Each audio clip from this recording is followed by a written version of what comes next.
Perkenalkan, nama saya Mirnawati, NIM 19511041015 dari Universitas Negeri Makassar, Fakultas Bahasa dan Sastra, akan menjelaskan mengenai perkembangan pembelajaran BIPA.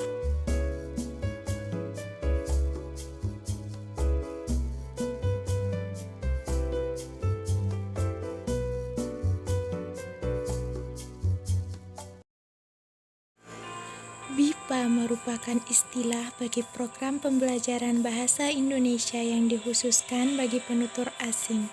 Indonesia yang mempunyai keanekaragaman budaya dan wilayah yang strategis ditinjau dari segi ekonomi menjadi sasaran bagi warga asing untuk memperluas kerjasama.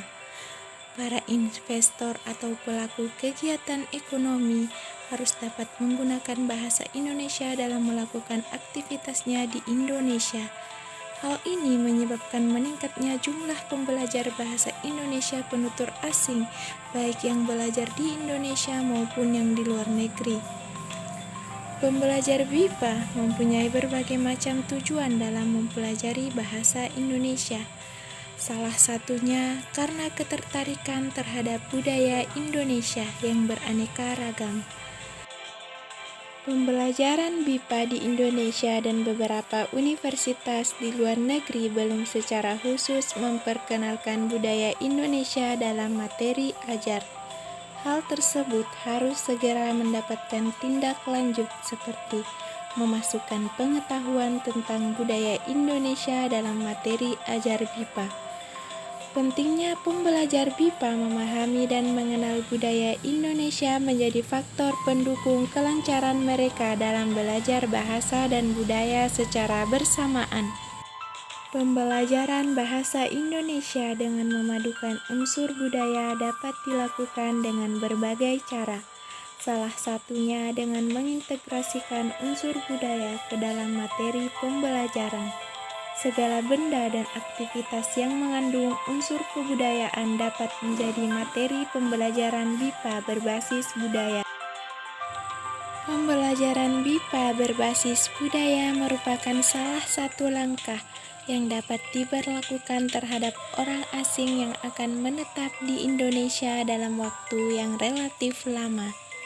Dengan adanya pembelajaran ini, tentunya pembelajar asing akan merasa terbantu untuk mencapai kompetensi dan standar penguasaan bahasa Indonesia yang dipersyaratkan. Tidak hanya itu, pembelajaran tersebut juga akan membekali pembelajar BIPA mengenai keterampilan berbahasa Indonesia dan pengetahuan tentang budaya Indonesia. Kekayaan budaya Indonesia tercermin dalam wujud kebudayaan material atau kebudayaan fisik maupun non-material atau kebudayaan non-fisik. Salah satu bentuk kebudayaan material atau kebudayaan fisik adalah wisata kuliner. Cara memperkenalkan kuliner ini dapat dilakukan dengan mengintegrasikan materi ajar BIPA dengan konten kuliner yang telah distandardisasi oleh PPSDK, sehingga pembelajar BIPA tertarik untuk melakukan wisata kuliner di Indonesia. Wisata kuliner Nusantara menjadi sarana penyampaian BIPA serta merefleksikan budaya masyarakat pemiliknya kepada dunia, sehingga diperlukan standarisasi yang mengatur integrasi wisata kuliner Nusantara dalam materi ajar BIPA.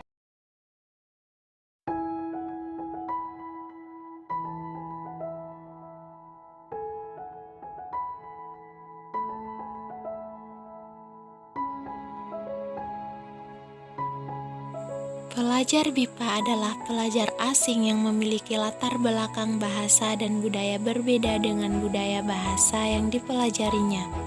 Perbedaan bahasa dan budaya tersebut memiliki konsekuensi pada pemilihan materi bahasa Indonesia yang akan diajarkan kepada mereka karena pemerolehan bahasa kedua, termasuk bahasa Indonesia untuk penutur asing dipengaruhi secara kuat oleh bahasa pertama. Lebih lanjut, Lee mengatakan bahwa satu-satunya penyebab kesulitan dan kesalahan dalam belajar bahasa kedua atau bahasa asing adalah pengaruh bahasa pertama pelajar. Kelemahan mahasiswa dalam mengembangkan pembelajaran BIPA adalah kurangnya pemahaman dan minat mahasiswa untuk mempelajari secara lebih mendalam pembelajaran BIPA, khususnya untuk membantu penutur asing. Jika harus dibandingkan dengan bahasa asing lainnya, seperti bahasa Inggris, bahasa Jepang, bahasa Mandarin, dan bahasa Prancis, bahasa Indonesia masih jauh tertinggal karena antusias mahasiswa dalam mengembangkan pembelajaran BIPA masih belum banyak.